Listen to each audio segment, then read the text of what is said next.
problème qu'on rencontre, c'est que le concept d'unité est relatif. Il est susceptible de degrés et, pour ainsi dire, le concept d'unité, c'est une échelle de valeur. Tout est une unité et rien n'est une unité. Il n'y a que des degrés d'unité. Et ce qu'on entend par composition, si on part de ce principe qu'il n'y a que des degrés d'unité, on peut considérer qu'il y a un degré d'unité le plus haut, une unité absolue. Et quand on parle de composition, je crois que ce à quoi on se réfère, c'est au plus haut degré d'unité. C'est-à-dire ce à quoi rien ne peut être retranché ou ajouté, et ce dans quoi rien ne peut être modifié. Et c'est vrai que c'est l'idée qu'on se fait d'une très grande œuvre d'art, c'est-à-dire qu'on ne peut pas ni rien ajouter, ni rien changer, ni rien retrancher. Et il se trouve que ce degré d'unité ne peut pas être atteint dans la représentation d'un objet. Alors voilà le problème, comment il se pose. Comment est-ce qu'une œuvre d'art peut prétendre atteindre un degré d'unité, l'unité absolue, qui, j'essaierai de le montrer rapidement, qui échappe à toute représentation possible et à l'objectivité de toute façon comme telle. Alors voilà globalement l'itinéraire que je voudrais suivre. Je voudrais d'abord montrer l'aporie du concept objectif d'unité, ensuite me référer au cogito cartésien pour y voir une tentative de solution au problème, ensuite exposer la double nature phénoménologique du cogito, et là c'est évidemment un héritage en rien, l'idée ensuite d'infini chez Descartes à partir de cette duplicité du cogito et l'objection émise par Malebranche à l'idée d'infini chez Descartes. Et ensuite, je voudrais passer à une autre manière de concevoir l'unité que la représentation à partir du cogito, qui est l'horizon phénoménologique, et notamment l'horizon phénoménologique conçu comme auto-affection. Alors là, je dis ça pour mon ami Henrien, je deviens Henrien absolument orthodoxe et même complètement hors de Henri, où on essaie de comprendre l'affectivité comme horizon. Et à partir de là, montrer que la manifestation de l'absolu se comprend comme une structure spécifique de l'horizon affectif. Et puis ensuite, je reviendrai au concept de composition tel qu'il a été développé par Philippe Serres, comme occasion, élément, ordonnancement, pour essayer de le comprendre à partir de cette idée d'horizon phénoménologique affectif. Voilà, donc mon premier point, j'essaie d'être rapide là-dessus, sur les apories du concept objectif d'unité. L'aporie, elle tient à ce que la conscience d'une unité objective est corrélative d'une conscience thématique. C'est-à-dire que l'unité, c'est toujours l'unité de ce à quoi on pense. Et donc, dans ce sens-là, comme je le disais, l'unité, c'est une grandeur. C'est des conceptions qu'on trouve chez Aristote, chez un tas d'auteurs très classiques. Des choses très diverses peuvent être une unité. Un troupeau, c'est une unité. Une société, c'est une unité. Un corps organique, c'est une unité, etc. Un concept, c'est une unité. Et on voit bien qu'on a des degrés. Aristote dit une unité de simple contact, et puis une unité d'organisation, de forme, etc. Et donc, l'unité à son degré le plus haut présente trois caractéristiques. La nécessité du lien entre les parties, jusqu'à l'identification des parties. Ça, c'est le premier caractère. Le second caractère, la pleine détermination. C'est-à-dire que rien n'est indéterminé dans l'unité, puisque rien ne peut y être modifié. Et puis ensuite, l'indépendance ontologique. C'est-à-dire que l'unité est une unité parce qu'elle ne dépend de rien d'autre que d'elle-même. Et donc, en fait, c'est une définition de l'absolu. Nécessité du lien entre parties, pleine détermination et indépendance ontologique. Évidemment, donc, cette unité ne peut pas se manifester dans une représentation puisque aucun objet n'est donné dans une intuition pure. Toute conscience d'objet implique que ce qui est actuellement présent à l'esprit se réfère à des dimensions non actuelles. C'est la phénoménologie husserlienne classique, c'est-à-dire que si je vois un cube, en réalité, je vois actuellement 3 faces du cube, mais pour que cette information visuelle intuitive puisse avoir le sens d'être un cube, il faut, entre guillemets, que ma conscience ajoute les 3 faces non visibles du cube, qui sont donc une donnée non actuelle de la conscience, sans laquelle il n'y aurait tout simplement pas d'objet, mais que des informations que ce que Kant appellerait le divers de l'intuition sensible. Alors, là, on rencontre le concept phénoménologique d'horizon. Ça veut dire tout simplement que toute conscience d'objet implique un horizon, c'est-à-dire que plus qu'on voit, comme dit Husserl, plus qu'on ne voit. C'est-à-dire qu'en plus de ce que nous voyons actuellement, nous avons présent à l'esprit une quantité de données non actuelles qui donnent son sens à ce que nous voyons. Bergson développe ça aussi de manière très simple. Si je suis dans cette chambre, c'est parce que je sais qu'autour il y a une maison, et là il y a le monde, etc. etc. Alors ce concept d'horizon, on peut le décliner, je crois, sous 3 degrés qui sont de plus en plus forts. Il y a ce premier sens qui est un peu emprunté à la phénoménologie, à la psychologie descriptive de l'époque, où on constate que quand je dis je vois ce micro, en fait, je vois ce micro, mais au milieu d'un tas de choses périphériques qui font que je le saisis dans son horizon, dans ce sens-là très, très intuitif. Ensuite, l'horizon peut être compris comme détermination, c'est-à-dire que quand je vois un objet, j'en saisis certains aspects, mais je pourrais en saisir une quantité d'autres aspects que je ne connais pas encore, et puis comme ça à l'infini, c'est-à-dire que je pourrais toujours saisir de nouveaux aspects de l'objet. C'est dans ce sens-là que Husserl dit que l'unité de l'objet est un pôle d'identité, mais qui n'est jamais achevé, et que donc l'horizon de la perception est un horizon infini. Je reviendrai là-dessus, je ne crois pas que ce soit totalement vrai, Husserl non plus d'ailleurs. Et puis enfin, le troisième point, la troisième compréhension de l'horizon, c'est l'horizon ontologique. C'est-à-dire qu'on a le sentiment qu'on sait assez bien ce que c'est que l'être, parce que tous les êtres nous apparaissent toujours d'une certaine manière typique. Alors je prends un exemple justement là aussi tiré de la psychologie de l'époque qui est repris et un peu surinvesti par Husserl, qui dit par exemple on ne peut pas percevoir une couleur sans étendue ou l'étendue sans couleur. Et donc ça donne vraiment un degré d'unité extrêmement fort, parce qu'on ne peut pas concevoir, imaginer, on ne peut pas se représenter la dissociation de ces deux dimensions-là. Donc ça donne un degré d'unité très haut. Et contre ça, je me disais déjà que Husserl a tort pour la simple bonne raison que les aveugles perçoivent l'étendue, et ils l'aperçoivent sans couleur. Donc déjà de manière très bêtement empirique, en fait, cet exemple est faux. Et puis surtout parce que nous limitons en réalité, nous prenons pour absolument nécessaire nos structures de conscience, qui ne sont que des structures de conscience empiriques, d'une certaine manière. Nous sommes un genre d'être, mais on peut bien imaginer d'autres genres d'êtres qui ne seraient pas ponctuellement situés dans l'espace, d'ailleurs ce qui n'est pas notre cas en réalité. Enfin, ouais, on pourrait imaginer plein de choses comme ça. Ou alors un être qui n'est pas situé dans le temps, la théologie le fait très bien. Et donc, en réalité, on voit que Husserl prend pour une nécessité ontologique ce qui, en fait, n'est que ce que j'appelle, je parle un peu en rien, des fois, une archi-empiricité, c'est-à-dire que de ça, on a l'habitude parce que c'est la conformation de notre être même.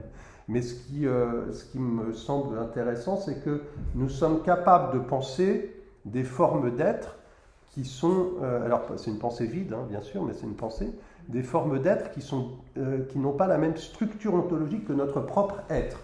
C'est-à-dire que nous sommes capables de penser, c'est le décentrement, nous sommes capables de penser l'être au-delà du genre d'être que nous sommes, et donc il y a un horizon ontologique qui s'ouvre, l'horizon de l'être, Mais cet horizon, évidemment, pour nous, est une pensée vide.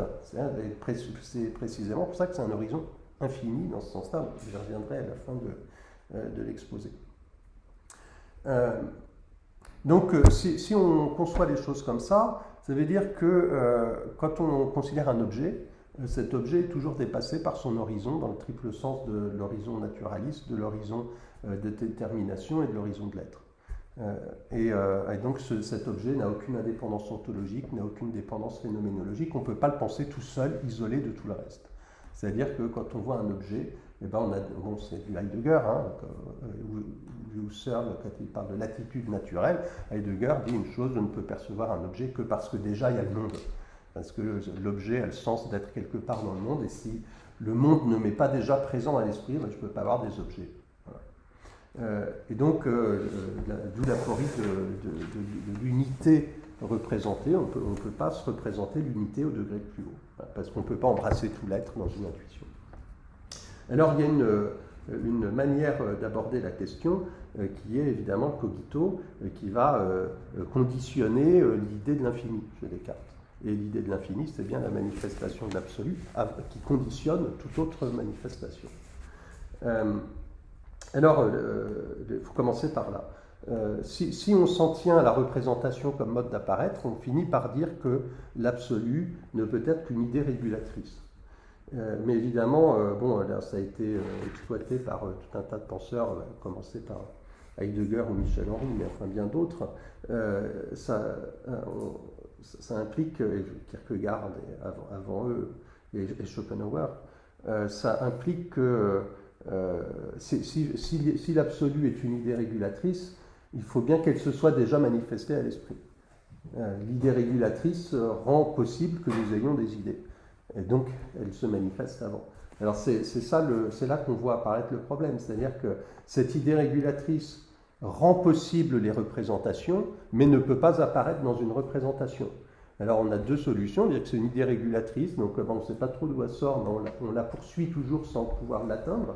Et puis, la solution logique qui s'impose, à mon sens, c'est que pour qu'on parle de l'efficience de l'idée régulatrice dans notre esprit, ça veut dire qu'elle s'est manifestée. Et si elle ne s'est pas manifestée dans une représentation, il faut bien qu'elle se manifeste autrement.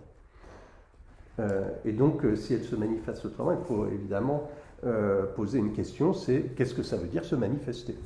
Et évidemment, je rends ici l'hommage qui lui est dû à Michel Henry, puisque, comme vous le savez, son grand livre manifeste s'appelle L'essence de la manifestation. Comme dit Philippe, je suis aussi un héritier de Michel Henry dans ce sens-là. Et Michel Henry a donné une réponse à ça, je vais y revenir. Michel Henry pense qu'il y a un mode de manifestation qui n'est pas la représentation, mais qui est ce qu'il appelle l'auto-affection. J'y reviendrai tout à l'heure.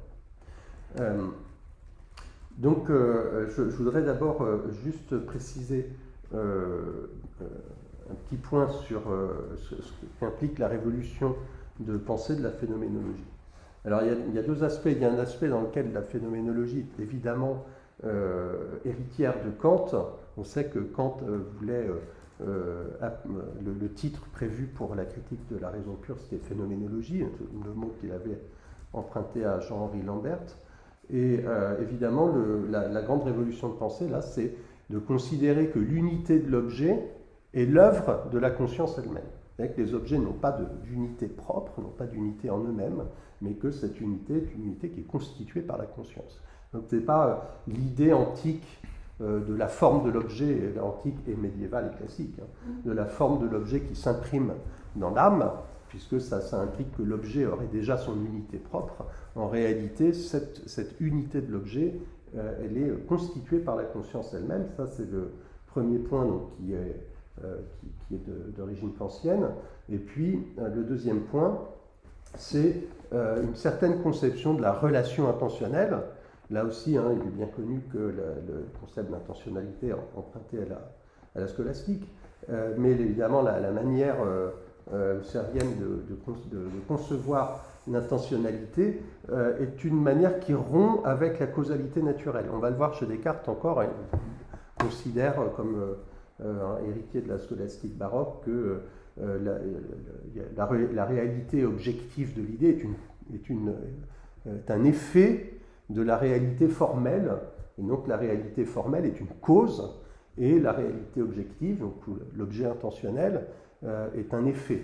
Et donc il a une conception causaliste comme ça de la relation intentionnelle, et la phénoménologie rompt radicalement avec cette conception-là. La relation intentionnelle n'est pas une relation naturelle. C'est-à-dire qu'il n'y a absolument pas le même genre de rapport entre ma conscience et cet objet, ou entre cet objet et un autre objet, qui est une relation, là, pour le coup, de causalité.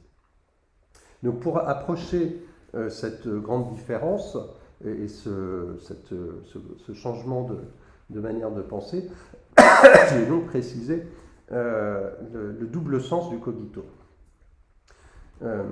Le cogito découvre l'ego comme un étant auto-aperceptif. Cogito, ça veut dire que je m'aperçois que j'existe. Et au-delà de ça, non seulement l'ego s'aperçoit qu'il existe, mais en plus il n'est que ça. C'est-à-dire que l'ego, c'est le fait de s'apercevoir de sa propre existence, et ça constitue ce qu'on appelle une ipséité, c'est-à-dire un étant qui a un soi, et donc un étant qui peut dire je. Et donc le cogito, on peut le comprendre dans deux sens, et d'ailleurs c'est ce qui a conditionné toute l'histoire de l'interprétation du cogito, qui a été extrêmement conflictuelle entre des approches très très différentes. Au XXe siècle, on pourrait dire, c'est par exemple celle de Jean-Paul Sartre dans La liberté selon Descartes, dans Situation 2, et puis celle de Michel Henry, plus tardive dans sa publication, mais en réalité déjà présente au début de son œuvre. C'est l'interprétation qui est publiée dans Généalogie de la psychanalyse, dans les 2 premiers chapitres, où il fait une interprétation du cogito. Donc le cogito, dans un premier sens, dans son sens fondamental, celui qui est privilégié par Michel Henry, c'est un fait d'expérience, c'est-à-dire quelque chose qu'on éprouve, qu'on vit, et ce fait d'expérience, c'est se sentir soi-même, ce que donc Michel Henry appelle auto-affection, mais qui plus précisément chez Descartes est ce que j'appellerais une auto-aperception,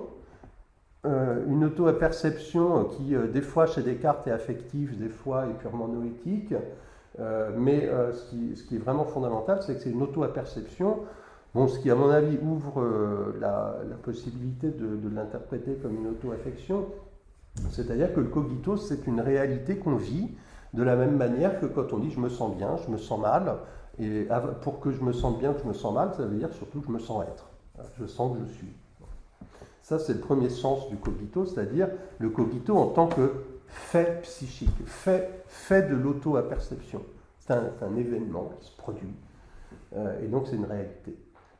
Au deuxième sens, le cogito est une idée intentionnelle, c'est-à-dire que ce n'est pas le fait de ma pensée, c'est l'objet de ma pensée, ce à quoi je pense. Le cogito est toujours les deux. Il est immédiat. Il se trouve que ce fait d'être auto-aperceptif est immédiatement et de lui-même aussi la représentation de sa propre existence. C'est la découverte géniale de Descartes de comprendre que ce fait ontologique est à lui-même le propre fondement de la représentation de lui-même. Et donc, dans ce sens-là, le cogito, c'est « je pense que je suis », et c'est pas « je pense donc je suis », c'est là, à ce moment-là, c'est « je pense que je suis », en même temps qu'il se trouve que je suis en pensant. C'est tellement simple que c'en est embrouillé, en fait. C'est une évidence tellement primaire qu'il est assez compliqué de la concevoir dans ses articulations. Mais dans ce second sens où on ne parle plus de l'expérience elle-même, mais de l'idée qu'on a de cette expérience, en même temps qu'on la vit, la conscience apparaît comme quelque chose de vide. C'est l'idée de l'idée, de l'idée de l'idée chez Spinoza, et c'est toujours Sartre qui est une belle référence pour cette interprétation du cogito, ce qu'il appelle le jeu de glace de la conscience, imaginant un peu comme un mètre cube d'infini, mais là c'est ces miroirs qui sont l'un en face de l'autre dans pas mal de halls d'immeubles parisiens, où voilà, on a à l'infini, et puis qu'est-ce qu'il y a dans cet infini? Ben, rien. Et donc, dans ce sens-là, c'est ce que dit Sartre quand il comprend le concept husserlien d'intentionnalité, il dit c'est un grand vide. Dedans, il y a un grand vide, il n'y a rien. d'où l'être et le néant et le nihilisme qui en résulte. Donc le cogito a ce double sens. Et donc ce qu'il faut en tirer pour nous comme leçon ici, c'est que le fait de l'auto-perception, se sentir soi-même, produit lui-même sa capacité à la référence intentionnelle. C'est-à-dire que me sentir moi-même, c'est toujours déjà aussi sentir autre chose, me projeter vers autre chose. Je ne peux pas me sentir moi-même sans que déjà ça fasse apparaître une réalité différente de moi. Je suis, je dirais, initialement, originairement projeté par ma propre existence dans quelque chose qui m'est étranger, c'est-à-dire ouvert à une altérité. Et ces deux aspects sont des aspects absolument inséparables l'un de l'autre dans le fait du cogito. Alors, maintenant, transcrivons ça en termes scolastiques pour passer à Descartes. Les scolastiques disent que mon psychisme, mon âme, c'est un acte qui est sa réalité formelle. Hein, l'idée est un fait, est une réalité qui se produit, donc c'est une réalité formelle. Et puis cette pensée est toujours la pensée de quelque chose, et donc elle est déterminée, et c'est ce qui est l'individu, ce qui fait que la pensée de A n'est pas la pensée de B. Et donc, comme c'est les premières objections, ma pensée est terminée par un objet, terminée, c'est-à-dire déterminée par un objet qui est donc sa réalité objective. Voilà, l'idée est toujours à la fois l'idée, une réalité formelle et une réalité objective. Alors, ce vocabulaire de la réalité formelle et de la réalité objective, du concept formel et du concept objectif, c'est un concept qui s'est élaboré depuis saint Thomas d'Aquin jusqu'à Suarez, grosso modo, et qui prend en charge le problème précisément de l'intentionnalité, c'est-à-dire qui cherche à répondre à une question qui est de savoir comment un objet matériel, qu'on dirait en soi, peut-il être en relation intentionnelle avec un étant qui est l'étant auto-apperceptif, c'est-à-dire l'étant qui a une conscience, qui se rend compte qu'il existe. Comment est-ce que cette relation peut être possible, puisque ce sont deux genres d'êtres différents? Comment ces deux genres d'êtres se mettent-ils en relation l'un avec l'autre? Chez Descartes et dans la modernité, ça prendra la forme de la relation corps-esprit, mais en réalité, la question, c'est pas tellement c'est pas au fond la relation corps-esprit, c'est la relation intentionnelle entre ces deux genres d'êtres qui sont irréductibles l'un à l'autre. Donc qui sont hétérogènes sur le plan ontologique. Descartes, au fond, alors il essaie de régler le problème, mais en fait il le déplace, mais il essaie de le régler avec le cogito, justement, puisque le cogito découvre un être, l'ego, qui est à la fois une réalité formelle et une réalité objective, c'est-à-dire double caractère du cogito.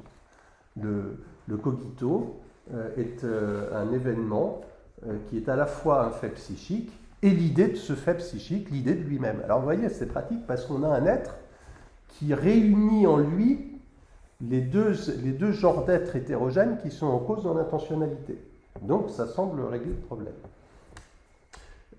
Et puis de la même manière, l'ego, et ça c'est la fin, c'est les lettres à Élisabeth, il y a ce qu'il appelle l'union substantielle, parce que l'ego, en réalité, est l'union substantielle du corps et de l'esprit. C'est précisément le grand problème qu'il n'a pas eu le temps de régler, et en tout cas, peut-être qu'il ne l'aurait pas réglé d'ailleurs, mais en tout cas, il l'a légué aux autres. Et on se les trimballait ensuite, quand même, pendant un bon moment, au moins jusqu'à la phénoménologie, justement. Et donc, le cogito assure la possibilité de la relation intentionnelle. Alors, si on regarde ensuite l'usage qui en est fait, le cogito permet d'affirmer une chose, c'est qu'une réalité formelle est la cause de la réalité objective. Et donc, Descartes généralise ça pour dire toute idée, c'est un des postulats de la troisième méditation, toute idée, toute réalité objective reconduit in fine à une réalité formelle. C'est-à-dire que s'il n'y a pas de réalité formelle, eh bien, il n'y a pas de réalité objective. Donc là, on sent qu'on est en train d'arriver vers la preuve de l'existence de Dieu, puisque c'est bien, là, on va trouver une réalité formelle qui nous assure d'elle-même, puisqu'elle a un effet qui est une réalité objective, l'idée de l'infini. Bon, mais j'anticipe un tout petit peu, c'est la troisième méditation, mais parce que tout simplement, avec l'idée de l'infini, on sent que quand même le motif devient un tout petit peu problématique, puisqu'on se demande bien comment, d'une certaine manière, je résume, une chose infinie peut très bien avoir un effet dans une chose finie, c'est certain, mais l'effet dans cette chose finie est un effet fini. Ça ne peut pas être un effet infini. Bon. Et alors là, évidemment, ça coince, et on va voir qu'il y a une faille, et que Malebranche s'est engouffré dans cette faille. Donc le principe de Descartes dans la troisième méditation, le principe de causalité, je cite, « Il doit y avoir pour le moins autant de réalité dans la cause efficiente et totale que dans son effet. » Donc, il fait une équation entre réalité formelle et réalité objective, c'est-à-dire qu'il a l'air de dire que ontologiquement, la réalité des choses, c'est le même genre de réalité que la réalité des idées. Ce qui, d'expérience, n'est pas le cas. C'est-à-dire, phénoménologiquement, ça ne marche pas comme ça. Ça marche dans deux cas très précis, le cogito et Dieu. Dieu, parce que les idées de Dieu sont immédiatement effectives, et donc en Dieu, la réalité objective est la réalité formelle, et dans le cogito, d'une manière inversée, parce que l'idée du cogito, le fait du cogito est en même temps l'idée du cogito. Donc on voit bien que ces deux motifs du cogito et de Dieu sont absolument inséparables l'un de l'autre, parce que l'un, en fait, est la contrepartie de l'autre. En fait, Descartes, pour ce qui est de l'expérience de toutes les autres choses que Dieu et le cogito, c'est quand même un nombre conséquent de choses, le problème n'est que déplacé par la solution du cogito, parce qu'en réalité, on peut considérer la réalité objective comme ce qu'il y a de commun dans l'âme et dans la chose, c'est-à-dire sa structure, son concept, etc. etc. Sauf que, et ça, bon, c'est déjà un problème qui est abondamment discuté dans la tradition scolastique, la réalité objective peut être conçue comme, je cite les termes scolastiques, inanima ou in re extra animam. C'est-à-dire qu'il y a une différence entre l'aspect de la chose dans mon âme, qui est la réalité objective de l'idée, et l'essence de la chose dans la chose, qui est aussi sa réalité objective, dont je ne reçois en tant qu'âme qu'un aspect. Donc, vous voyez, on retombe toujours en fait sur cette hétérogénéité entre les deux êtres qui sont en relation l'un avec l'autre dans la relation intentionnelle. Donc, en réalité, le cogito ne règle le problème qu'en ce qui concerne le cogito et l'idée de Dieu. Mais ça ne règle pas le problème pour tout le reste, et notamment en ce qui nous intéresse pour les œuvres d'art. Donc Descartes lui-même non seulement ne répond pas à cette question, mais il n'y répond pas parce qu'il ne la pose même pas. Donc on ne peut pas, alors indirectement il ne pose pas la question, mais enfin il répond à ses implications logiques, puisque c'est tout le problème dans les méditations. On ne peut pas en réalité décider si la réalité objective est l'aspect dans l'âme d'une chose ou son essence, et donc si la réalité objective est produite par l'âme, qui est aussi une cause formelle, ou pas. C'est-à-dire qu'à partir du moment où la réalité objective d'une idée est produite par une réalité formelle, elle peut être produite aussi bien par la chose que par l'âme, puisque l'âme est une chose aussi qui a une réalité formelle. Donc, quand j'ai une idée, impossible de savoir si cette idée est une idée que je me fais, en tant que je suis une âme capable de produire des réalités objectives, ou si cette réalité objective est l'effet d'une cause in re extra animam, et donc m'assure de la vérité de mon idée, c'est-à-dire de sa relation avec une chose qui existe en dehors de moi. Et c'est à ce moment-là, évidemment, que Descartes a besoin d'une réalité formelle qui atteste de manière absolument indubitable sa réalité extra animam, c'est-à-dire la réalité formelle infinie, c'est-à-dire Dieu. Et donc à ce moment-là, évidemment, la troisième méditation vient clore la preuve. Alors maintenant, je voudrais aborder le problème que ça produit, dans l'objection donc malbranchiste. L'idée de Descartes, c'est donc qu'il y a une réalité objective dans mon âme qui est l'idée d'infini, et que cette idée d'infini est donc forcément produite par une réalité formelle qui a plus de réalité qu'elle, et donc qui ne peut être qu'un infini formel, c'est-à-dire un infini en acte, c'est-à-dire Dieu. Donc c'est la preuve de Dieu dans la troisième méditation.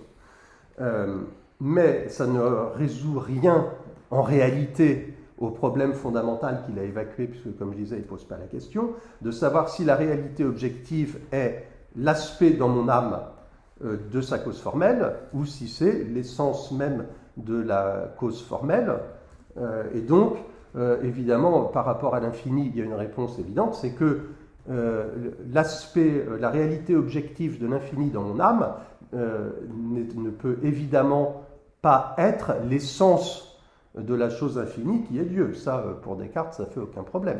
Ce que Descartes dit, c'est que je peux recevoir en mon âme l'effet objectif de l'infini sous forme d'une idée objective, enfin d'une réalité objective de l'idée d'infini. Et ça, c'est ce que Malebranche va contester en disant, mais la réalité objective de l'infini, c'est infini. Or, l'infini ne peut pas se loger dans une âme finie. Donc, non seulement pour Malebranche, l'âme humaine ne peut pas produire l'idée d'infini, ça va de soi, là-dessus il est d'accord avec Descartes, mais en plus elle ne peut même pas la recevoir. Alors ça, évidemment, ça met en difficulté la thèse cartésienne de l'idée d'infini, et de ce fait, ça met aussi en difficulté mon effort pour découvrir de quelle manière se manifeste de l'absolu. Si on suit Malebranche, il n'y a pas de manifestation de l'absolu possible. Et donc, je me suis inspiré d'une réponse cartésienne possible qui n'a pas été donnée par Descartes, d'un commentateur qui s'appelle Alexandre Materon, qui a réfléchi à cette idée et qui a dit, bon voilà, quand même chez Descartes, alors je vous passe le détail des démonstrations, mais globalement, chez Descartes, il y a quand même un truc, c'est que la réalité formelle a plus de réalité que la réalité objective, à degré de détermination égale. C'est-à-dire que la réalité objective dans l'idée d'une chose qui a aussi une réalité formelle est moins réelle, à moins de degré de réalité que la réalité formelle de la chose. Bon. Ça veut dire qu'il y a un coefficient de déperdition ontologique entre la réalité formelle et la réalité objective. Donc Materon fait une réponse logiquement parfaitement juste à l'objection malbranchiste. Il dit, en fait, l'infini, la réalité objective de l'infini peut être dans l'âme si le coefficient de déperdition ontologique est infiniment grand, s'il tend vers l'infini. Bon, logiquement, ça marche. Si la réalité objective a infiniment moins de réalité que la réalité formelle, alors pourquoi est-ce que l'infini objectif ne pourrait pas loger dans un être fini ? Bon, c'est bien beau, mais comme vous voyez, c'est purement logique. Alors là où c'est un petit peu surprenant, c'est que je vais quand même vous proposer de prendre cet argument au sérieux et d'essayer de voir ce que ça peut signifier phénoménologiquement. Bon, en principe, c'est un moment de suspense où on se dit « Ah bon, mais c'est bizarre ».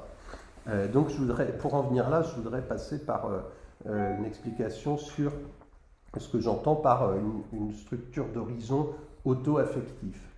Parce que c'est, bon, pour un lecteur de Henri, c'est une sorte de blasphème absolument abominable de parler d'un horizon auto-affectif, parce qu'évidemment, l'auto-affection, c'est la cohésion absolue avec soi de l'auto-aperception du cogito, donc il ne peut pas y avoir d'horizon, en fait. Bon. Alors, mais moi, comme je ne fais pas de la métaphysique professionnellement, mais je fais plutôt de la phénoménologie, j'en reviens, vous allez voir, des considérations extrêmement triviales, les tasses de café, tout ça, tous ceux qui me connaissent sont habitués aux tasses de café. On va repasser par les tasses de café. Mais je voudrais prendre au sérieux l'idée selon laquelle la manifestation de l'absolu est une condition de tout phénomène possible. Il ne peut pas y avoir de représentation s'il n'y a pas de manifestation de l'absolu. Donc on est bien obligé de prendre la chose, l'hypothèse au sérieux, à mon avis, phénoménologiquement. Bon, je voudrais juste le justifier par une observation. phénoménologique, très simple. Si je me rends compte que mes représentations sont finies, provisoires, impuissantes à découvrir la vérité absolue, c'est bien précisément parce que le but éventuellement fixé par cet effort de la pensée m'est donné d'une certaine manière. Et donc, on ne peut pas passer à côté. Alors, il me semble que la révélation de l'absolu est déjà, en réalité, ce que j'ai dit, repérée dans le cogito. C'est-à-dire que si on continue à analyser le cogito, on a des pistes. Puisque, pour être une idée, le cogito doit être une expérience. C'est-à-dire qu'il doit être éprouvé. Il doit être le fait de sa propre existence comme ipséité. Et donc, on a vu le cogito en étant l'expérience de sa propre réalité est déjà toujours une capacité à avoir des idées d'eux, c'est-à-dire à être une intentionnalité. Donc le cogito, c'est le lieu d'un croisement entre la réalité et l'irréalité. Quand on vit le cogito, on vit les deux. C'est-à-dire, et alors c'est une affirmation précoce de la phénoménologie, chez Husserl, dans la 5e recherche logique, il y a le vécu et il y a le visé. Et il n'y a pas de visée sans vécu, il n'y a pas de vécu sans visée. Bon, alors, on retombe sur des choses assez simples, en réalité. Si j'éprouve mon existence, cette existence est immédiatement en relation avec quelque chose d'autre que moi. L'un n'est pas possible sans l'autre. Et donc, si on considère ça, on se rend compte que pour que j'ai une idée de quelque chose, il faut bien que mon propre être se soit déjà révélé à lui-même. C'est-à-dire que j'ai déjà une idée de l'être. En fait, ma première idée, c'est l'idée de l'être. Et donc, l'idée de l'absolu, mais qui n'est pas une idée au sens intentionnel du terme, mais qui est la réalité qui produit des idées. Je me sens cette capacité à avoir une idée de l'être sans pouvoir jamais entièrement la réaliser. Puisque je suis, ça c'est ce que Schopenhauer dit sur la musique, comment est-ce que nous connaissons la chose en soi? Parce que nous sommes la chose en soi. La chose en soi, c'est la force primordiale qui anime l'univers, et nous la sentons en nous. Alors on ne peut pas l'objectiver, on ne peut pas en faire une représentation, on ne peut pas y penser, on ne peut que la vivre et que l'éprouver, mais elle est déjà là. Et donc c'est bien, au fond, c'est l'intuition fondamentale que retrouve Michel Henry, c'est que ce qui se manifeste en premier, c'est l'être en tant que nous en participons. Je suis, donc si je suis, je sais ce que c'est que l'être. Mais je ne saurais pas le dire, je ne saurais pas me le représenter. C'est pour ça qu'on peut ressentir le décalage entre l'effort de l'intelligence, l'effort de production des idées, et l'être. On sait qu'on n'a jamais atteint l'être, parce qu'on le connaît toujours déjà. Et c'est pour ça qu'il y a la dialectique de la raison. Quelle est cette force qui entraîne la raison toujours au-delà d'elle-même? Mais le fait qu'elle est. Et elle aime, elle ne peut pas égaler sa représentation intellectuelle ou autre, d'ailleurs, intentionnelle, à l'être qu'elle est elle-même. Et donc, phénoménologiquement, j'appelle ça un sentiment de la discordance. Chacune de nos expériences concrètes est une manière de vivre cette discordance entre la vérité que nous recherchons, parce que nous en savons la réalité, et l'effort de notre intelligence et de notre représentation qui est toujours en retard, qui est toujours à la traîne, qui est toujours déjà pris de court par l'excès de réalité. Et cette discordance, elle se traduit de manière très concrète sur deux plans, un plan noétique et un plan affectif. Sur le plan noétique, quoi que nous pensions, notre pensée appelle à être complétée par d'autres pensées. On ne peut jamais avoir pensé un objet complètement, on n'a jamais fait le tour, il y a toujours quelque chose à redire. Et donc c'est bien la dialectique de la raison. Et puis sur le plan affectif, quoi que nous vivions, ça se produit dans une certaine tension affective, c'est-à-dire l'appel à une résolution. Là, c'est vraiment la forme antécédent-conséquent en musique. Justement, je pense que c'était une très grande intuition de la musique à ce moment-là, c'est qui nous fait vivre une temporalité très différente de celle de la musique spectrale, justement. Et tout ce que nous vivons une certaine tension affective. Et donc ça appelle toujours la suite. Donc on voit bien ce sentiment de la discordance qui se manifeste de manière extrêmement concrète dans la vie psychique, dans toutes ces manifestations. Et donc cette discordance, fondamentalement, c'est une discordance entre l'être infini dont je participe et l'être fini que je suis. Et ça se traduit phénoménologiquement par donc, ce qu'on appelle un horizon, c'est-à-dire que toute représentation appelle une autre représentation, toute actualité appelle des non-actualités, ce que j'appellerais des potentialités. Et vous allez voir, je vais faire une description très concrète de ça pour qu'on comprenne ce que c'est que cette structure d'horizon dans ce sens-là. Alors, juste une précision formelle justement pour cette question de l'horizon. On voit bien que c'est là que je suis en porte-à-faux à la fois avec Husserl et avec Michel Henry, donc je me lance un peu dans le vide par rapport à la tradition phénoménologique. C'est que pour Husserl, l'horizon des représentations, ce qui rend les représentations possibles, c'est dans les leçons sur la conscience intime du temps que vous évoquiez tout à l'heure, c'est d'autres représentations, en l'occurrence dans le temps entre tension et rétention. C'est-à-dire que Husserl se dit, qu'est-ce qui permet que j'ai des représentations actuelles, mais des représentations non actuelles, les trois faces non visibles du cube. Et en fait, il s'engage dans une régression à l'infini, puisque si mes représentations se fondent sur d'autres représentations, ces représentations doivent aussi se fonder encore sur d'autres représentations, et ainsi à l'infini. Et au fond, c'est la critique de Michel Henry qui dit la représentation ne peut pas se fonder dans la représentation. Il faut un autre mode de manifestation, vous l'avez compris pour moi, c'est l'auto-affection. Donc il me semble que ce qu'on peut faire de mieux avec Michel Henry, c'est le trahir pour lui rester fidèle, c'est-à-dire donner son rôle fondamental à son concept d'auto-affection pour en faire ce que lui n'a pas voulu en faire, c'est-à-dire le comprendre comme horizon. Donc en fait, ce que je suis en train de dire, c'est que ce qui fonde la représentation d'un objet, c'est des manifestations auto-affectives, et je vais essayer de m'en expliquer. Alors je suis désolé pour ceux qui m'écoutent de temps en temps, ils ont déjà entendu cette analyse 15 fois, mais c'est pas grave, je la fais pour ceux qui ne connaissent pas. Quand je vois une tasse de café devant, vous allez voir, c'est une simplicité déconcertante.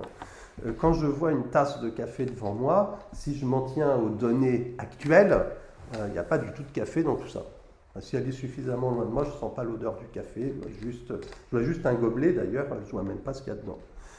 Mais je sais que c'est une tasse de café, donc j'ai la représentation d'un certain objet qui est la tasse de café, le gobelet de café. Comment se fait-il que je puisse avoir cette représentation ? J'ai cette représentation parce que je sens en moi, de manière immédiate, la possibilité de m'en saisir, de le sentir entre mes doigts, de sentir son poids, de sentir la chaleur du café, de l'approcher de moi, de sentir l'odeur, de déglutir, de sentir le goût du café, etc. Et donc vous voyez qu'il y a bien un horizon qui rend la représentation possible, c'est l'horizon de toutes ces potentialités. Mais ces potentialités, qu'est-ce que c'est ? C'est un ensemble d'auto-affection, c'est-à-dire de manière de me sentir moi-même. Quand je sens la chaleur dans ma main, c'est moi-même que je sens. Il n'y a pas de chaleur dans la tasse. La chaleur est un phénomène entièrement subjectif. C'est comme ce que Descartes explique sur la douleur. Les couleurs, de la même manière, il n'y a pas de couleur dans le monde. Les gens qui font de la physique savent ça. La couleur, c'est un phénomène spirituel. Et donc, tout cet horizon n'est pas constitué de représentation. Comment je le sais ? Par une observation très simple, c'est que quand je vois cette tasse de café, pour savoir que c'est une tasse de café, donc pour avoir cette représentation, je n'ai pas besoin d'autres représentations. Je n'ai pas besoin de m'imaginer que je vais sentir le goût du café. Je n'ai pas besoin de m'imaginer que je vais sentir la tasse dans mon bras, dans ma main, que je vais sentir le poids en bougeant mon bras, etc. Je ne m'imagine pas ça, je n'y pense pas, je ne le conçois pas, c'est-à-dire que je ne produis aucune représentation. Je sens le pouvoir de faire tout ça en moi, disponible, exactement de la même manière qu'en permanence dans la vie quotidienne, je suis assis, je sens en moi le pouvoir de me lever, je n'ai pas besoin d'y penser. Si je suis dans la salle d'attente et qu'on appelle Monsieur Sabourin, je me lève, automatiquement, le pouvoir de me lever était entièrement disponible, sans que j'ai besoin de me dire, alors attention, je vais me lever, je vais me mettre sur mes jambes, ou de me représenter d'une quelconque manière. Donc c'est une évidence, ça me surprend toujours que personne ne l'ait dit, parce que c'est une évidence qui crève les yeux, que nous vivons en permanence dans ce que j'appelle un horizon de potentialité. C'est-à-dire que cet horizon qui rend possible la représentation d'un objet n'est pas un horizon de représentation, mais un horizon de vécu subjectif qui sont auto-affectifs et qui nécessitent simplement de concevoir l'auto-affection comme un pouvoir. C'est-à-dire que se sentir, c'est toujours se sentir pouvoir. Je peux voir, je peux entendre. Évidemment, il ne faut pas entendre le pouvoir ici dans l'idée forcément d'une action délibérée et d'un effort, mais aussi de pouvoir d'être affecté. Je peux sentir telle couleur, je peux sentir telle saveur, etc. C'est-à-dire aussi, il peut me tomber dessus un tas de choses. Je peux aussi me mettre à avoir mal aux dents ou je ne sais quoi. C'est-à-dire que le pouvoir ici ne signifie pas le pouvoir de modifier les choses dans le monde, mais le pouvoir sentir. J'ai une puissance de sentir en moi. Et c'est sur ce jeu entre la puissance et le pouvoir que je vais ensuite insister. Donc se sentir, c'est se sentir capable. L'auto-affection est toujours un pouvoir subjectif. Alors à partir de là, on peut définir deux régimes de l'horizon de potentialité. Un régime que je vais appeler horizon pratique fini. Alors vous allez voir, c'est du pragmatisme à la William James et à la Bergson, très classique en réalité, mais qu'on va comprendre à la lumière de ce concept d'horizon de potentialité. Et puis l'autre régime, c'est le régime de ce que j'appelle l'horizon ouvert, ou l'horizon infini, et de l'un à l'autre, pour qu'on voit où je veux en venir par rapport à la question qu'on se pose aujourd'hui ensemble, l'horizon pratique fini correspond à ce que Philippe appelle la construction, et l'horizon ouvert correspond à ce que vous appelez la composition. Alors, au fond, qu'est-ce que c'est que saisir un objet? Saisir un objet, ça veut dire éprouver une certaine maîtrise. Je reprends l'exemple du cube. Pour voir un cube, qu'est-ce qu'il faut? Il faut que le vécu actuel, ce que je vois effectivement, convoque en moi un minimum de potentialité qui me permette de l'identifier comme un objet 1.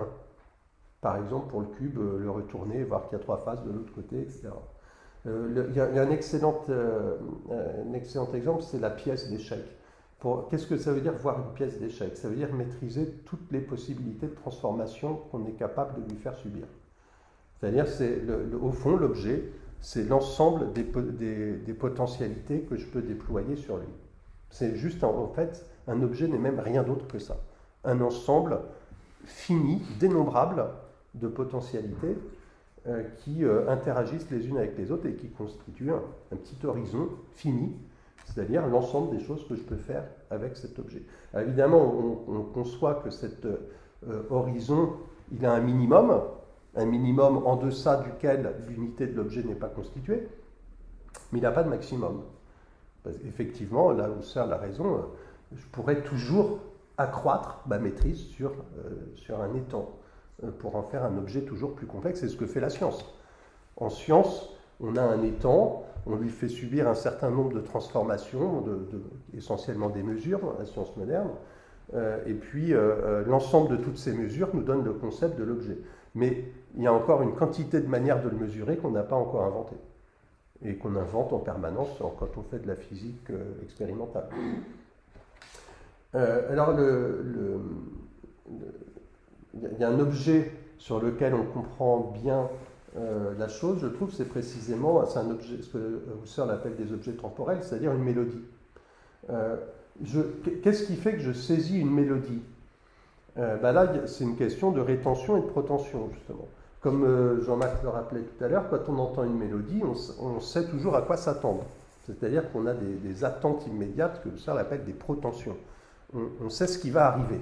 Il y a un jeu relativement limité dans l'harmonie classique de choses qui vont arriver. Des fois, ça tombe un petit peu à côté quand il y a une cadence évitée, des choses comme ça, mais autrement, globalement, les gens qui écoutent effectivement des mélodies simples, ils savent les terminer eux-mêmes. Et donc, il y a un jeu de protension comme ça qui implique aussi une capacité à la rétention. C'est-à-dire que je ne peux entendre une mélodie que si, d'une certaine manière, je suis capable de la reproduire. Si je ne suis pas capable de la reproduire, c'est que je ne l'ai pas vraiment saisie, mais au moins mentalement, je veux dire, hein, même si je ne sais pas chanter.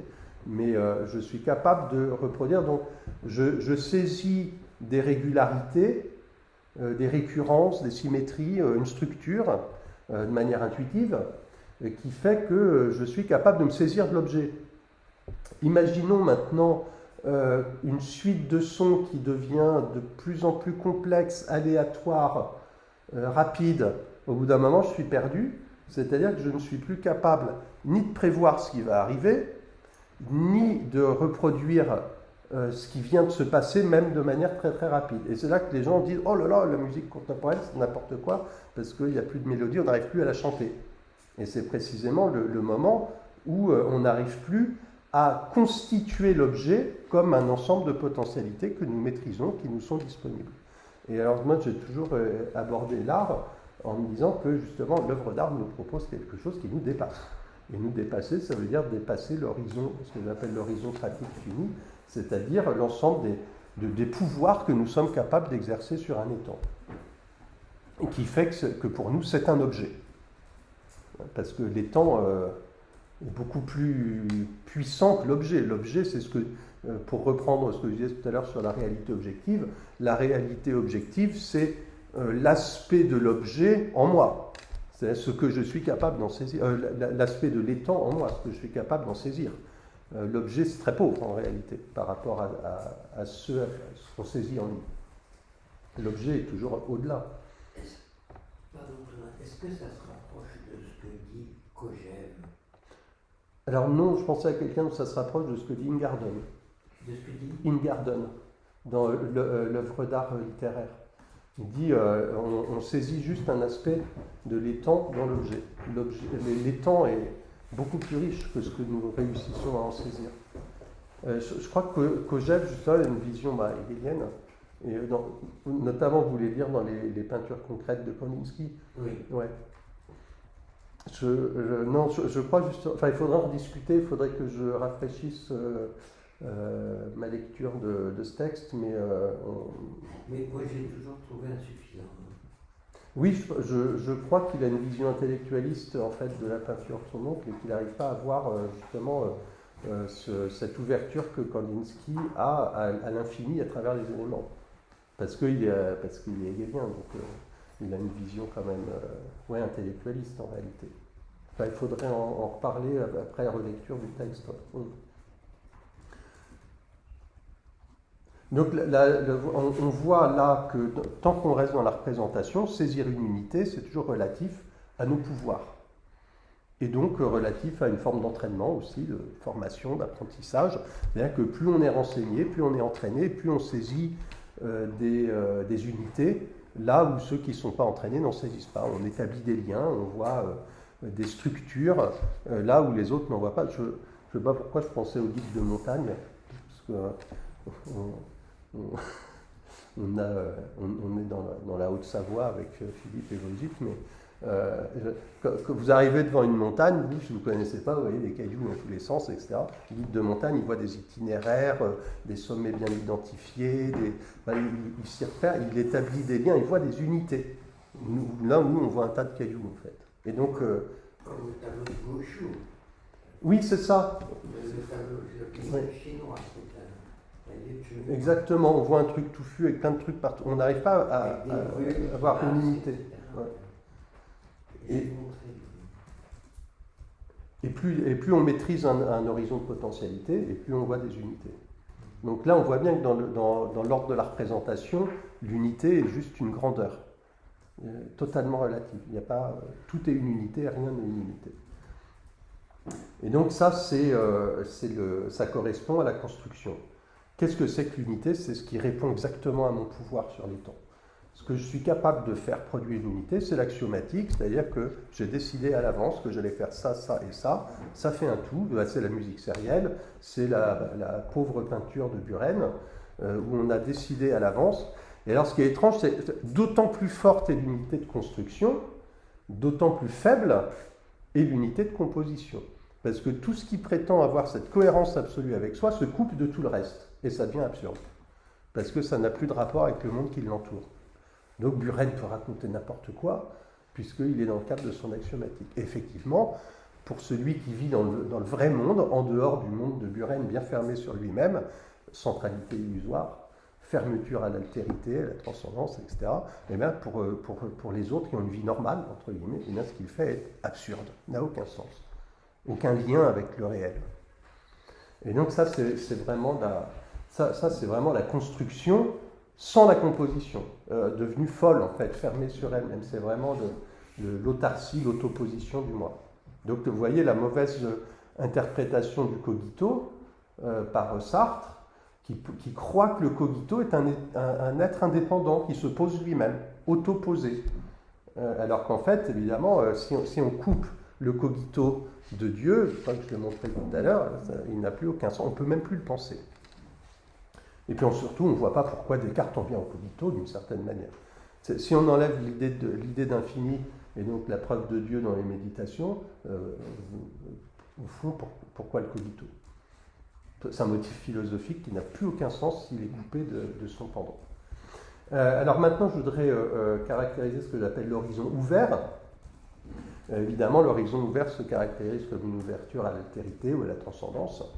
Et ça pose un problème qui est aussi un problème classique en phénoménologie, que mon maître en phénoménologie, Jean-François Lavigne, a appelé le paradoxe de la transcendance, dans un bel article sur Michel Henry d'ailleurs, qui consiste à se demander comment on peut concevoir une unité non fermée sur elle-même, c'est-à-dire un sujet qui reçoit un sujet fini qui reçoit l'impression de l'infini. Un paradoxe vraiment fondamental. Comment au fond, l'intentionnalité, ça veut dire quoi? C'est-à-dire que quand je suis moi-même, je ne suis pas moi-même. Ça, là-dessus, la formule de Sartre est éclairante. La conscience est ce qu'elle n'est pas et elle n'est pas ce qu'elle est.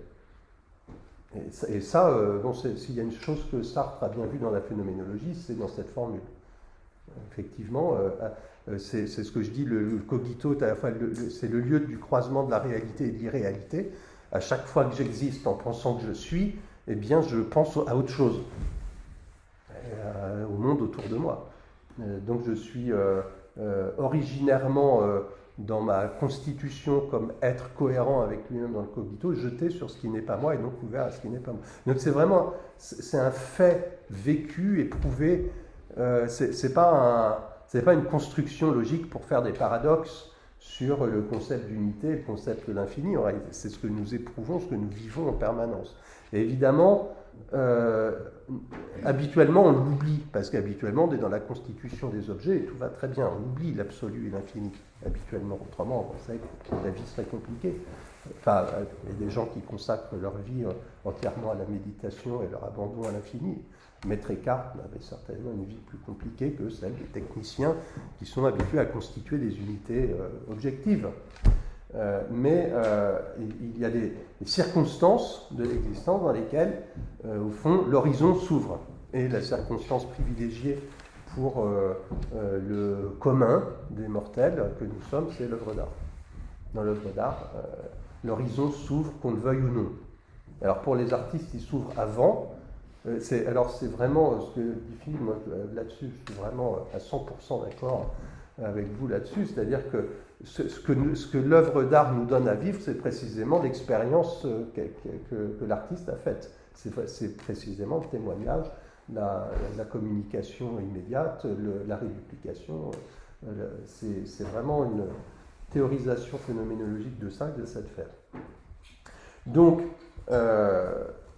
maintenant, on peut en arriver à ce que peut signifier la révélation de l'absolu dans cet horizon ouvert. Je suis en train d'aller un peu vite en besoin avec mon truc. L'horizon de potentialité ouvert, je voudrais qu'on retourne un petit peu en arrière à l'idée d'infini chez Descartes pour essayer de le concevoir comme ce que j'appelle une expérience intime de l'impouvoir. Parce que si on expérimente l'horizon pratique fini dans le pouvoir, dans l'exercice de notre pouvoir sur les choses, c'est que si l'horizon s'ouvre et s'infinitise, pour le dire comme ça peut être que dans une expérience de l'impouvoir. Que j'essaie de distinguer puissance et pouvoir parce que ça ne veut quand même pas dire la même chose. Donc l'impouvoir appartient toujours au pouvoir. C'est ce que je vais essayer d'expliquer pour qu'on en revienne à cette hypothèse sur l'idée de l'infini. Pourquoi est-ce que je dis que le pouvoir appartient toujours à l'impouvoir?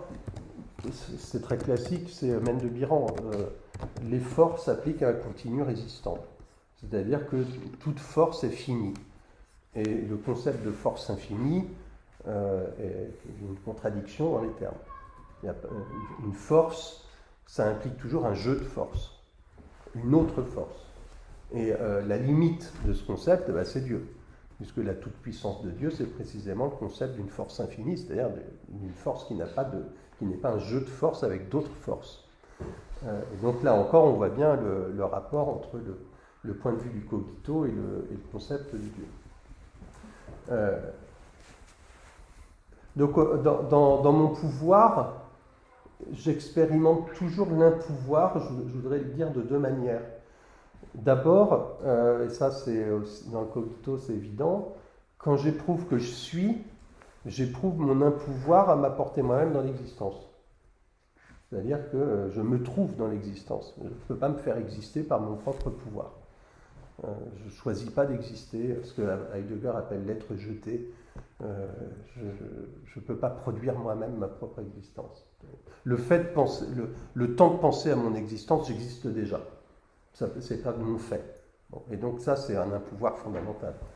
Et puis il y a un autre impouvoir, c'est celui de produire des déterminations de ma pensée. C'est-à-dire que si je n'ai pas goûté les cerises un jour, je ne peux pas savoir ce que c'est que la saveur de la cerise. Je ne peux pas produire ab nihilo des déterminations de mon affectivité. En termes cartésiens, toute idée objective est l'effet toute réalité objective est l'effet d'une réalité formelle. S'il n'y a pas une chose réelle qui m'a donné l'idée objective, c'est-à-dire une détermination de mon auto-affection, je ne peux pas la produire moi-même. Et donc tout ce que nous sentons en permanence renvoie finalement à notre impouvoir de produire ces déterminations. Nous ne pouvons que les recevoir. Après, on peut les fantasmer, ça devient un pouvoir. Une fois que j'ai goûté une cerise une fois, je peux évoquer en moi le goût de la cerise, donc fantasmer une détermination, mais je ne peux pas la produire de manière initiale. Donc on voit bien là que ces motifs, celui de l'effort piranien, celui de l'existence cartésienne ou celui de la détermination qualitative de l'auto-affection, nous renvoient toujours, en même temps qu'un pouvoir, à un impouvoir. C'est-à-dire que pouvoir et impouvoir s'entre-appartiennent de la même manière qu'acte et puissance. Et on peut aller plus loin en disant, je le disais comme ça, autant d'impouvoir, autant de puissance. C'est-à-dire que je me sens dans l'impouvoir, par exemple, de produire des déterminations qualitatives, le goût de la cerise, le goût de la fraise, tous les goûts que j'ai connus. Mais c'est précisément parce que je ressens mon impouvoir de produire des déterminations qualitatives que je m'éprouve en même temps comme la possibilité que d'autres me tombent dessus, de manière inopinée. C'est-à-dire que si j'ai découvert un jour le goût de la cerise comme quelque chose que rien en moi n'aurait pu prévoir, ça veut dire que je peux en découvrir une infinité. Je ne sais pas de quoi je suis capable, en fait. C'est-à-dire que plus je ressens mon impouvoir, et plus je ressens ma puissance de sentir. Et là, puissance au sens aristotélicien strict du terme. C'est là-dessus que je me dis que l'idée de l'enfer et du paradis n'est pas un fantasme gratuit, c'est l'expression de cette structure. il peut nous tomber dessus strictement l'infini, c'est-à-dire le pire et le meilleur, l'enfer et le paradis, etc. etc. On ne sait pas à quoi on est prêt, en fait, puisque nous, on ne peut pas le produire.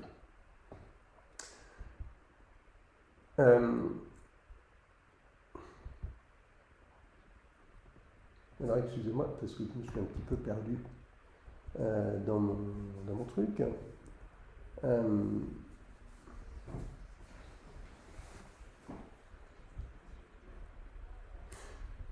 Oui, donc au fond, ces déterminations m'arrivent comme quelque chose d'absolument transcendant. Et si c'est absolument transcendant sur le plan phénoménologique, ça veut dire quelque chose d'absolument aphénoménal. C'est-à-dire qu'il y a plus d'être que je ne peux en recevoir. Donc il y a de l'être au-delà de ce qui se manifeste à moi. C'est une belle inversion de formule aussi que Jean-François Lavigne fait. La phénoménologie dit autant d'apparaître, autant d'être. C'est-à-dire que tout ce qui apparaît dénote un être. Bon. Mais il dit, en fait, les phénoménologues ne se sont pas rendus compte qu'ils ont inversé la formule. Ils ont fini par dire autant d'être, autant d'apparaître. Mais non, on n'en sait rien. Précisément, et moi, ce que j'essaie de démontrer par une analyse phénoménologique, c'est que précisément, même on sait. En réalité, on sait qu'il y a plus d'être que d'apparaître. Et donc, ce savoir-là, c'est le savoir de l'être absolu. Mais ce n'est pas un savoir dans la représentation, c'est un savoir qui consiste dans le sentiment de l'impouvoir. De me sentir dans mon impouvoir, je sais qu'il y a plus d'être que ce qui peut m'apparaître. Et donc l'être, l'horizon, ce que j'appelais au début l'horizon de l'être, eh bien c'est le corrélat du sentiment de l'impouvoir. Qu'est-ce qui est au-delà de cette idée husserlienne selon laquelle l'être serait forcément comme ci et comme ça? Est-ce que je suis incapable de concevoir ou d'imaginer? Je sais bien que si je me dis je suis incapable de concevoir autrement que comme ça, je suis déjà en train de penser l'autrement que comme ça. Il se manifeste déjà dans cet impouvoir. Alors on pourrait penser que ce que je dis c'est une forme d'apophase, ce qui deviendrait aussi embêtant pour les œuvres d'art. Donc je voudrais préciser que l'absolu ne se manifeste pas de manière négative, parce que le sentiment de l'impouvoir, c'est un sentiment que j'éprouve effectivement, c'est une réalité, le sentiment de l'impouvoir. Donc il ne s'agit pas de dire que l'absolu se manifeste de manière négative. Puisque l'impouvoir se révèle toujours dans le pouvoir. Hein, la résistance du continu résistance se manifeste dans mon effort.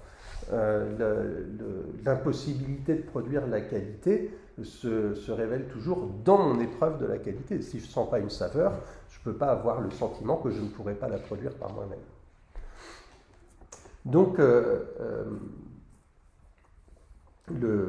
au fond, le sentiment de soi, se sentir, qui est toujours se sentir capable, eh bien, rencontre, en fait, originairement, ce que j'appelle une triple transcendance. Il y en a deux dont je viens de parler, la troisième, c'est un autre problème. Ces deux transcendances sont ce qu'on pourrait appeler la transcendance de Dieu, ou ce que Michel Henry appelle la transcendance de la vie, c'est-à-dire chez Descartes, la transcendance d'une force plus grande capable de me produire dans l'existence, au-delà de mon impouvoir de me produire moi-même dans l'existence. Et puis, ce qu'on pourrait appeler la transcendance du monde, mais que je préfère appeler la transcendance de l'étang, c'est-à-dire cette transcendance des déterminations qualitatives de l'être qui m'arrive comme ça, d'un ailleurs absolu, d'une altérité totale, que je ne pourrais pas produire par moi-même. Et puis, il y a une troisième transcendance que je laisse de côté, c'est la transcendance d'autrui, mais qui a aussi un rôle fondamental dans ce processus phénoménologique. Pour terminer, je voudrais préciser maintenant dans le concept de composition donc, ce que j'appelle l'horizon ouvert. Je voudrais l'approcher par au fond, l'horizon ouvert, c'est une limite. Donc je voudrais l'approcher par le phénomène de l'énoncé poétique. Dans l'énoncé poétique, il me semble qu'on a affaire à ce que j'appelle une interférence des horizons. On sait que la signification verbale, pour prendre un sens, a besoin d'être interprétée, c'est-à-dire rapportée à un concept, à un contexte, excusez-moi. Par exemple, quand je dis « cette tour m'inquiète », tout le monde comprend la signification de cette phrase, mais tant que je n'ai pas précisé si je suis architecte ou joueur d'échecs, on ne comprend pas le sens de cette phrase. C'est-à-dire qu'on comprend, elle a un sens verbal, donc une signification, mais évidemment, si je parle des échecs, si je parle de la tour des échecs, ou si je parle de la tour d'un architecte qui visite un vieux château et une tour qui a une fissure, et cette tour m'inquiète, ça ne veut pas du tout dire la même chose que quand le joueur d'échecs. Et donc on voit bien que le régime habituel de l'expression verbale, c'est l'interprétation dans un contexte. Et on sait, les expressions verbales ont besoin d'un contexte pour prendre leur sens, autrement on fait dire n'importe quoi à n'importe qui. On sait bien, les citations tronquées, etc., font dire le contraire de ce qu'on veut dire. Sauf pour l'énoncé poétique. Puisque l'énoncé poétique n'a pas de contexte, n'a pas d'horizon interprétatif propre. Le poème vaut pour tout le monde, n'importe où, n'importe quand, dans n'importe quel contexte. Là, si vous prononcez un discours politique, il faut qu'il y ait un contexte pour qu'on comprenne. Le poème, on peut le réciter n'importe où, n'importe quand, et pour une simple et bonne raison, c'est que le poème ne vise pas à nous donner une information sur un objet, il vise à nous faire éprouver une impression. Et une impression, si possible, absolument singulière. C'est-à-dire que dans le poème, du poème se dégage pour nous quelque chose qui est comme un goût inconnu, comme voilà, une impression que rien d'autre ne nous a jamais fait ressentir. Et donc, on voit que dans l'énoncé poétique, je dis interférence des horizons parce que j'étais parti des interprétations de Umberto Eco, notamment qui, avec l'œuvre ouverte, il y a beaucoup de contextes interprétatifs possibles pour un poème, puis en fait, il y a tellement de contextes interprétatifs qu'il n'y en a plus. Le contexte interprétatif du poème, c'est l'horizon de l'être, d'une certaine manière. Et donc, au fond, le poème, comme l'œuvre d'art, se donne dans une impression tellement singulière que nous ne pouvons nous en saisir par aucun des pouvoirs subjectifs disponibles. On ne sait pas comment s'y prendre. À une époque, je disais, une œuvre d'art, c'est une chose dont on ne saurait pas quoi faire. On ne sait pas comment s'y prendre. On n'a pas, vous voyez, si un téléphone, tout ça, on sait quel geste faire. Ça appelle des pouvoirs subjectifs, des potentialités. L'œuvre d'art, d'une certaine manière, n'en appelle aucune, mais en n'en appelant aucune, elle les appelle toutes. Vous voyez, c'est un horizon étal. Rien ne ressort par quoi on pourrait s'en saisir. Donc on est à la fois démuni et surpuissant devant une œuvre d'art. Et c'est ça que j'appelle un horizon ouvert. Un horizon qui n'a pas de structure d'horizon avec du proche et du lointain. Tout est aussi proche ou tout est aussi lointain. Alors évidemment, encore une fois, c'est une limite, mais on sent bien que les œuvres d'art, elles nous appellent comme ça, c'est-à-dire que tout est à penser, tout est à dire. Quand vous demandez à quelqu'un de vous parler d'une œuvre d'art qui l'a vraiment bouleversé, il dit « Oh, il y aurait tellement de choses à dire ». Mais quoi ? Tout et rien. Donc vous voyez, cette structure, je trouve, est extrêmement intuitive pour nous en réalité. Quand on a l'expérience des œuvres d'art, c'est très intuitif. Et donc elle nous fait vivre un fait brut, qui est le surgissement d'une impression absolument singulière, qui ne ressemble à aucune autre. Vraiment une impression sui generis. Et alors, ce qui est intéressant, et là on en vient à, je crois, des choses extrêmement, enfin en lien très, très étroit avec ce que vous avez dit l'un comme l'autre ce matin, en réalité, parce que le son musical est intéressant pour ça, on passe avec l'œuvre d'art de l'apparente simplicité de l'objet à l'infinie richesse de la vie subjective. Un son musique, c'est ce que tu disais tout à l'heure, quand on entend certains accords, on n'entend qu'un son. Et les gens qui ne font pas du tout de musique, ils vont reconnaître certains accords. Par exemple, un accord de septième de dominante, par exemple, si on l'a entendu une fois, tout le monde le reconnaît tout de suite. Mais comme une impression, si les gens sentent bien que, c'est ce que disait Jean-Max, ils ont envie de chanter la suite. Parce que ça paraît archi évident. Mais ils ne savent pas pourquoi. Ils ne sauraient pas l'analyser. Ils ne sauraient pas dire là-dedans, il y a une septième qui est construite sur la dominante, etc. Et justement, il y a en fait toujours ces deux approches. D'un côté, une impression une et simple. et j'insiste sur la simplicité de l'impression.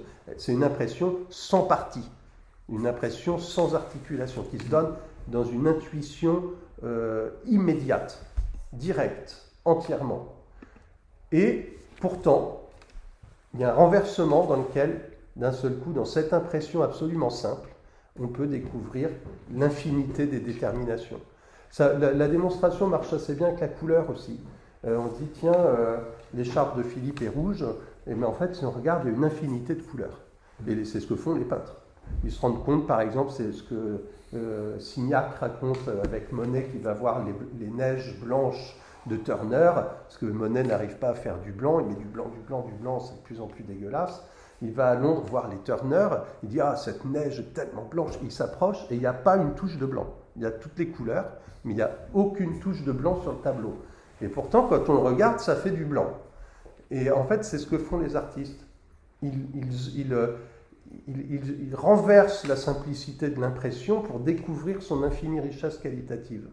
Et c'est exactement, vous allez voir, pourtant on ne s'est absolument pas concerté. Dans du spirituel dans l'art, bon, c'est un petit peu concerté, mais enfin, pas pour aujourd'hui, mais avant. Dans du spirituel dans l'art, Kandinsky écrit « Les sentiments grossiers tels que la peur, la tristesse, la joie, etc. attireront peu l'artiste. Il s'efforcera d'éveiller des sentiments plus subtils qui n'ont pas encore de nom, c'est-à-dire au-delà des catégories et des seuils, au-delà de la simplicité de l'objet qui se constitue dans cet horizon de potentialité, dans lequel les potentialités comme telles disparaissent pour faire apparaître l'objet, comme s'il n'y avait qu'une seule chose, l'impression du cachet de cire dans l'âme, alors qu'en fait, il y a un monde dans l'objet. Alors, c'est pas fini. Donc, il s'efforcera d'éveiller des sentiments plus subtils qui n'ont pas encore de nom et de provoquer des émotions plus délicates que notre langage n'est pas capable d'exprimer. Ce qu'Arnold Schoenberg, donc vous voyez, on ne s'était pas passé le mot, dans une lettre à Busoni, autre compositeur quand même je trouve très intéressant par rapport à sa réputation, donc ce qu'Arnold Schoenberg, dans une lettre à Busoni de 1909, approfondit avec une très grande clairvoyance phénoménologique, je cite, « Il est impossible pour une personne de n'avoir qu'une seule émotion à la fois. On en a des milliers en même temps. Et ces milliers d'émotions ne se laissent pas plus facilement additionner, par exemple, qu'une pomme avec une poire. » C'est intéressant parce qu'il fait référence à des déterminations qualitatives. Elles se dispersent. Et cette diversité, cette multiplicité, cet illogisme que montrent nos sens, c'est cela que j'aimerais avoir dans ma musique. Donc l'artiste découvre dans l'impression une et simple donc un horizon de potentialité infinie.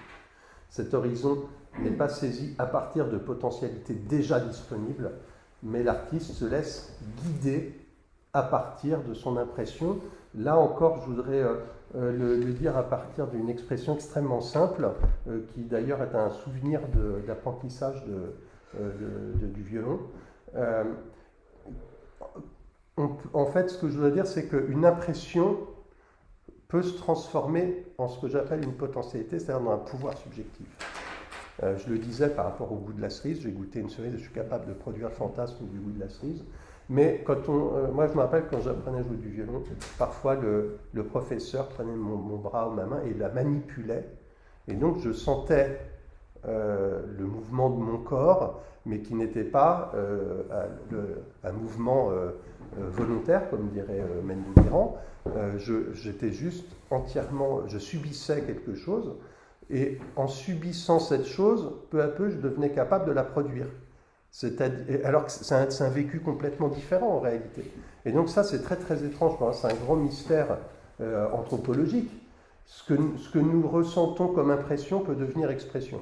Il y a une conversion de l'impression en expression. Et je pense que c'est ça le sens de la composition. Dans ce que j'appelle, je suis désolé parce que j'accumule des trucs que j'invente, hein, mais j'en profite parce qu'on est entre nous, c'est ce que j'appelle vous êtes les victimes innocentes de mes délires interprétatifs, mais c'est ce que j'appelle une réflexion praxique. C'est-à-dire que traditionnellement, on considère que le modèle de la réflexion, c'est le miroir en réalité. C'est marrant parce que des fois, j'ai des élèves qui font une faute d'orthographe, où on voit que la réflexion est la réflexion. Et c'est très vrai. La réflexion, c'est le regard de l'esprit se retourne et constate de manière distante et indifférente d'une certaine ce qui se passe en lui. C'est un peu l'image que c'est Épictète qui dit attention, tu vas me casser la jambe. Vous savez, son maître le torture et il met sa jambe dans un instrument de torture, il plie, puis lui il dit à son maître attention, tu vas me casser la jambe. Ah voilà, tu vas me casser la jambe. Maintenant, tu es bien avancé d'avoir un esclave avec une jambe cassée. Et vous voyez, cette espèce de distance indifférente à soi, c'est la réflexion, qui se voit de loin. Et en réalité, la réflexion, ça ne fonctionne pas comme ça. Quand on réfléchit, c'est pas ça qui se passe. Quand on réfléchit, en réalité, eh ben, on fait ce que je viens de dire avec le bras. C'est-à-dire qu'on observe quelque chose d'impressionnel en nous et on le reprend activement et on finit par en faire un pouvoir subjectif. C'est-à-dire quelque chose qu'on arrive à produire par nous-mêmes. Et voilà ce que font les artistes dans la composition. Ils éprouvent une impression tout à fait singulière, le coucher de soleil sur Moscou, ce qui m'arrive, je suis sidéré, impuissant, anéanti par ce que je sens, je ne suis plus que ce que je sens, et puis la rumination. Peu à peu, je me le réapproprie, je le reconstruis. Et alors ça correspond exactement aux 3 moments de l'analyse de la composition par Philippe, l'événement, que les dadaïstes appellent le hasard, c'est-à-dire le surgissement d'une altérité, la réflexion praxique ensuite consiste à analyser cette impression, à voir toutes les potentialités qui étaient impliquées en elle, à les dissocier les unes des autres, à les essayer, presque comme quand on fait une expérimentation scientifique, on fait varier des paramètres les uns après les autres pour voir quels paramètres sont interdépendants ou pas, quels sont les paramètres qui ont une covariation ou pas. Et puis, ensuite, la reconstruction de cette impression dans ce qu'on pourrait appeler un énoncé artistique qui se propose comme un chemin d'expérience. C'est-à-dire, voilà ce qui m'est arrivé comme impression, j'ai reconstruit, ou plutôt composé, si je veux respecter les termes dans leur distinction, j'ai fait une composition, et cette composition, c'est l'ensemble de toutes ces potentialités que j'ai pu identifier et qui, mises ensemble, produisent une impression absolument singulière qui est celle que porte mon œuvre et qui est donc un témoignage de l'événement qui a surgi au début. Voilà, j'ai fini. J'aurais eu quelques petites choses à dire en plus, mais c'est de la métaphysique et c'est pas très intéressant ni pertinent.